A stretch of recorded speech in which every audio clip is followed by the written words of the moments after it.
Well, good evening. All I can hear out there is the clitter-clatter of silverware and porcelain. My name is Bob Hill, and I'm with I'm the FAA Safety Team Manager at Nashville Flight Standards.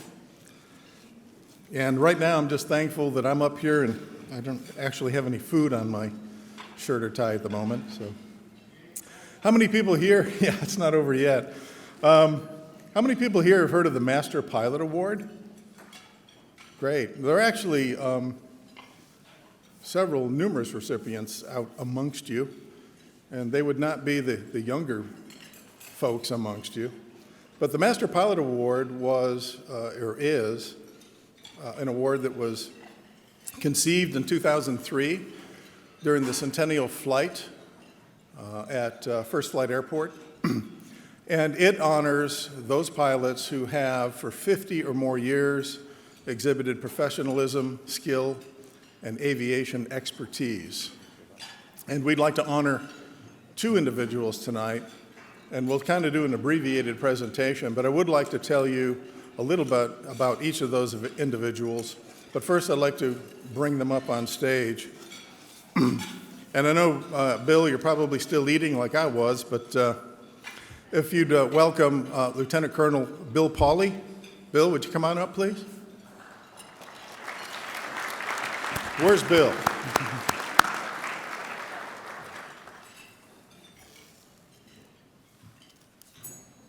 Good to see you again. Yeah.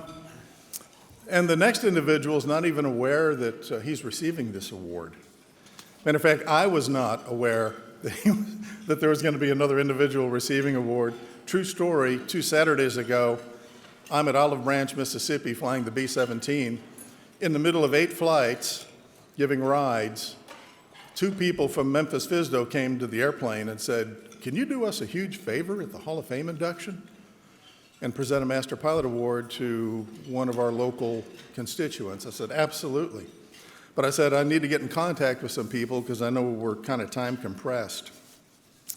So that person is not aware that he's going to get the award tonight, but most people here probably know him. I met him 30-odd years ago because he used to zing around to about every airport in the Southeast. Wayne Breeden, would you please come on up to the table? I know you're over there somewhere in the Memphis table.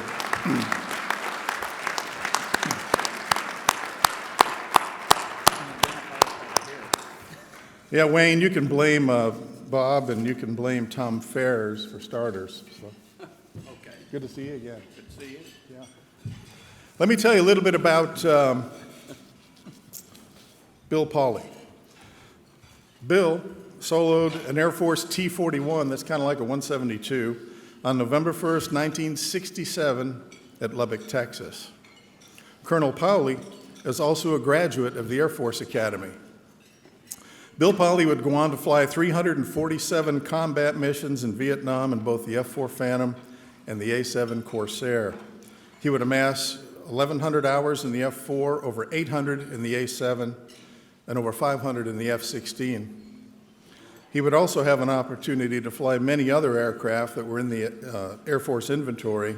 Some examples would include the F-104 Starfighter, the F-105, the F-15, T-38, T-33, C-130, AC-130 gunship, C-123, the OV-10, and several others.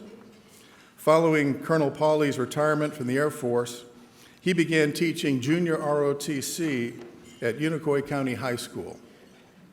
Bill established what is called the Flight Lesson Instructional Grants Helping Teens program that has enabled over 6,000 students to take an orientation flight. And those numbers might even be higher now. 10,000, there you go. And how many have soloed? Several hundred. 196 student solos.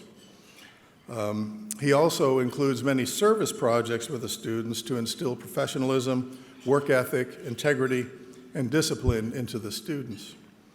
Colonel Pauley's impact on his students and their lives is immeasurable. He is also a Tennessee Aviation Hall of Fame member and was inducted into the Hall of Fame in 2013.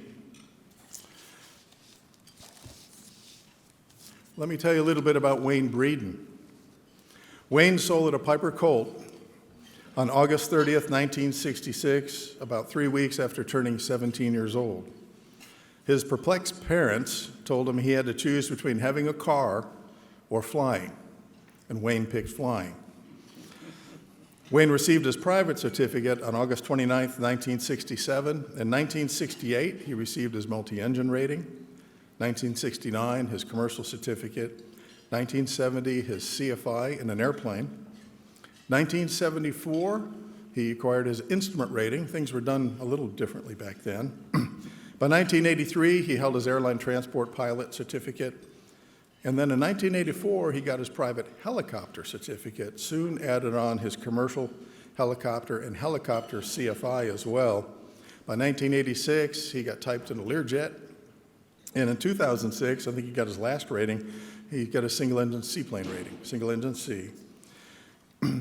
Back in his early history in flying, Wayne joined the Army hoping to be a helicopter pilot. Then found out that his training class was canceled.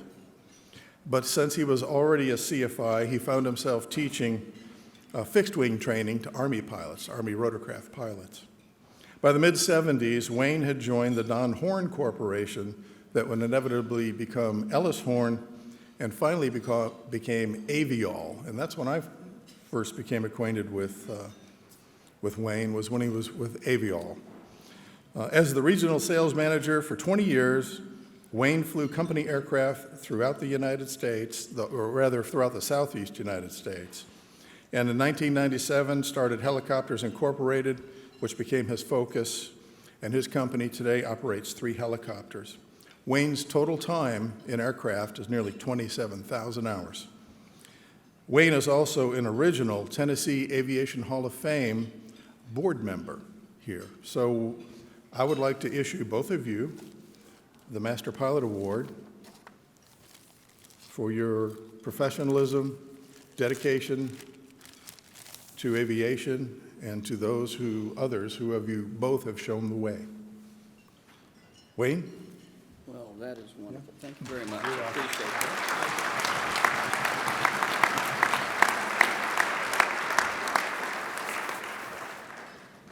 Colonel Polly? Thank you very much.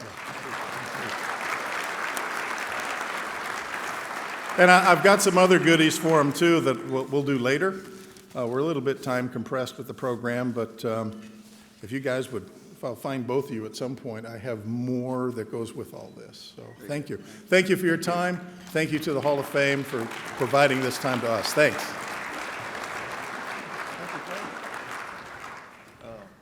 Bob. See what all you got there. Oops, did I get yours by accident? Oh, yeah. Thought I'd get away with that.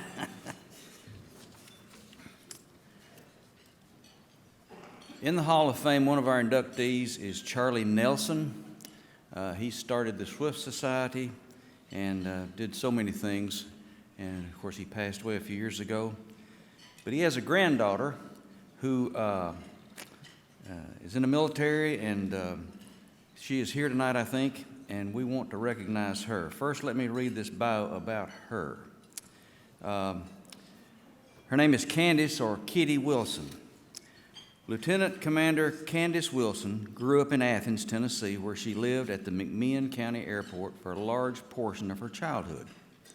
Following high school, she attended Middle Tennessee State University and graduated summa cum laude in 2008. LCDR Wilson then attended Officer Candidate School in Newport, Rhode Island, graduating in May of 2009. After receiving her Wings of Gold in February of 2012, Wilson reported to the Whidbey Island, Washington field to be one of the last pilots trained in the EA-6B Prowler. In 2016, Wilson reported to VX-23, a developmental test squadron in Patuxent River, Maryland, where she served as test pilot and senior project officer. She received qualifications in the Hornet and Super Hornet, or the F-18B-F. During her time there, she executed test flights for multiple mission software flight control, and precision carrier landing systems, and flew many missions in support of the F-35 testing. Wilson will transition out of the Navy in February of 2020 and return home to Tennessee along with her 2-year-old daughter, Quinn, the light of her life. So we wanted to recognize her tonight. Kitty, wherever you are, if you'd stand, and we give you a big hand.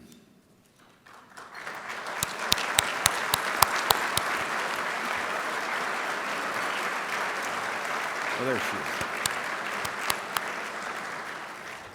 Thank you so much. Do we have the award for the next? Quinn, it's right here. Okay. We have one more award to present before we take an intermission. In 2011, the Tennessee Aviation Hall of Fame established a special award to recognize exceptional people who are currently doing extraordinary things in aviation in Tennessee. Since that time, the institution's Aviation Person of the Year award has only been presented to 3 individuals. This year, we would like to recognize Doug Crulin, CEO and President of the Metropolitan Nashville Airport Authority, for this award as Tennessee Aviation Person of the Year for 2019. Before we ask Doug to come up and accept this award, I would like to give you a few brief highlights of an exceptional career. He spent 27 years serving our country in the United States Air Force, retiring as a colonel. He served in numerous command positions, most notably as Chief of Staff for the United States Air Force Academy in Colorado Springs. Doug has extensive flight experience in both rotary and fixed-wing military aircraft with more than 4,500 hours of flight time. He is a veteran of both combat and combat support missions and is a decorated veteran, earning the Bronze Star, Legion of Merit, Defense Superior Service Medal, and the Meritorious Service Medal. Before joining the Nashville Airport Authority, Doug served as 4 years as the Director of Operations for Huntsville International Airport, at which time the airport received the highly regarded FAA Southern Region Airport Mark of Distinction Award and the FAA Carrier Airport Safety Award. As CEO and President of the Nashville Airport Authority, he has provided leadership in the transformation of the Nashville Airport to meet the needs of Nashville and Middle Tennessee's phenomenal growth. Under his leadership, the Airport Authority is undertaking the largest capital construction project in B&A's history, and perhaps the largest such project in the history of the state, known as B&A Vision. It's a $1.4 billion growth and expansion plan that includes 3 parking garages, a new concourse with 6 new gates, a state-of-the-art international arrivals facility, a renovated and expanded lobby, a new administration building, and an on-site hotel, among other features. They are literally rebuilding the airport terminal on its current site while it continues to see record-breaking passenger growth, with passenger traffic projected to reach 17 million passengers this year. According to a recent study, in 2018 alone, B&A generated more than $7.1 billion in total economic impact across Middle Tennessee, more than doubling since 2012. Additionally, the study showed that B&A supported more than 67,000 jobs. In 2018, the Nashville Airport Authority was ranked 4th in the United States in the large airport category by J.D. Power's North American Airport Satisfaction Survey. Doug, for your visionary and steady leadership at the Nashville International Airport during a transformational time, your contribution to the Tennessee airport system, and your positive impact on aviation in Nashville and the entire state of Tennessee, tonight the Board of the Tennessee Aviation Hall of Fame is proud to present you this award as Tennessee Aviation Person of the Year for 2019. Would you like to come up to the stage now and give him a round of applause, please?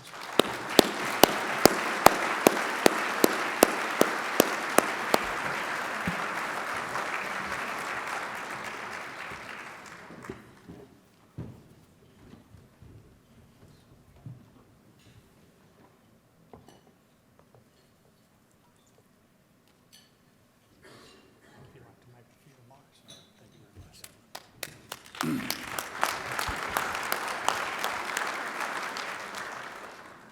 Well, Alan has surprised me. I was not aware of this was going to happen tonight, and I'm humbled to receive this award in front of such a distinguished audience here. I'm blessed to have a great board of commissioners. I'm blessed to have a great staff at the Nashville International Airport, and there's a lot of great presidents and CEOs in this room from the other airports, and I enjoy working with every one of them. Thank you very much for this.